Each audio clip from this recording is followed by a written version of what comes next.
Hello everyone, in this video I will be showing you how you can add dynamic beams video effect on CapCut. So just tap on new project and select your video that you want to edit, and I already have a video here, and then just select effect in the bottom and you can select video effect and then just select this part effect. So here's dynamic beams.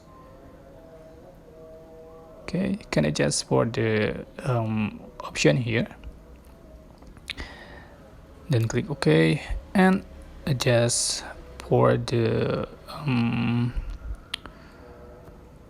section as you like.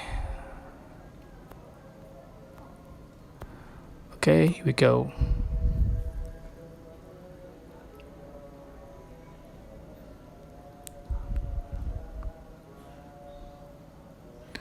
Okay, it's very simple, but I hope this tutorial was helpful for you guys. Don't forget to click like, comment, share, and also subscribe to this channel. If you have any question, please leave in the comment section down below. Thank you so much for watching.